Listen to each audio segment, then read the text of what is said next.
Nesta segunda parte do episódio 30, vamos conversar se a relação entre o desemprego e a inflação é de causa econômica ou política.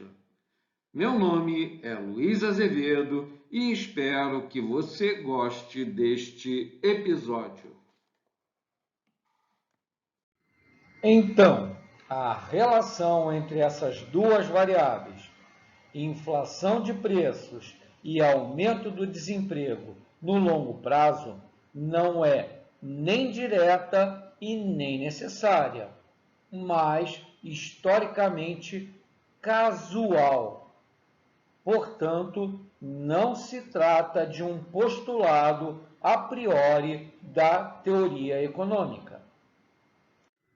Mas então, como explicar a relação do desemprego com a inflação?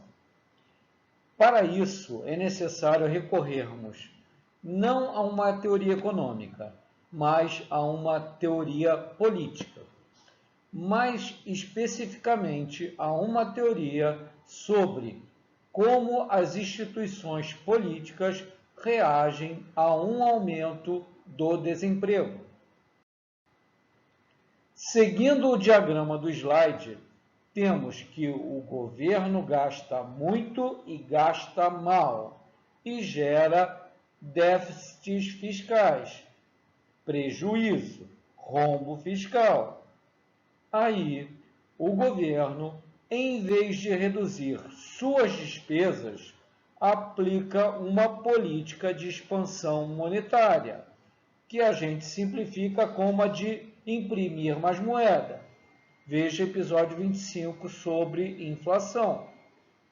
O governo faz isso para tentar resolver o problema do rombo fiscal. Quando essa política econômica culmina em um aumento do desemprego, aumentando como consequência as disparidades sociais no país, os políticos se sentem compelidos de maneira populista a tentar remediar o estrago.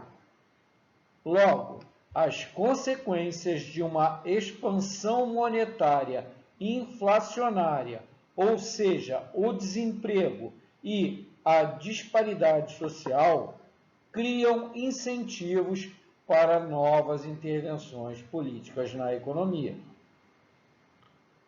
Para tentar remediar o problema do desemprego e as disparidades sociais criadas pela intervenção do próprio governo, os políticos intensificam os programas sociais estatais, como o seguro-desemprego e o abono salarial.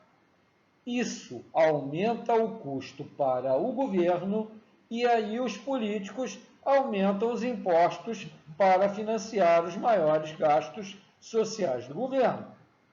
Nada como ser caridoso com o dinheiro dos pagadores de impostos. Mas a coisa não para por aí. Os políticos gostam de posar de bonzinhos. E, adicionalmente, então eles, esses seres angelicais, aumentam as regulamentações no mercado de trabalho, como o aumento do salário mínimo e as restrições às demissões, com o discurso de proteger os empregos. Claro que essas medidas geram resultados danosos para o nível geral de emprego. Aumentar os custos e as obrigações dos empregadores em relação aos seus empregados diminuem os incentivos para se contratar mais pessoas. Isso é uma relação óbvia. Se ficou mais caro se contratar um funcionário, então uma menor quantidade de postos de trabalho será oferecida. É impossível criar mais empregos quando se adotam políticas que visam exatamente aumentar o custo para o empregador. Outra consequência, especialmente com o aumento do valor do seguro-desemprego. Isso pode desestimular pessoas a procurarem algum emprego. Todas essas medidas, em conjunto, acabam por aumentar a desocupação e o desemprego. Pronto, mais desemprego, menos atividade econômica, menor arrecadação e maiores gastos do Estado. Aumento do rombo fiscal. E qual é a solução genial do governo? Adivinhou? O governo faz mais uma expansão monetária para resolver o problema. Parece piada, mas não é. Isso gera uma espiral intervencionista do Estado. O governo recorre a novas intervenções para tentar remediar os efeitos negativos às intervenções anteriores, gerando um círculo vicioso.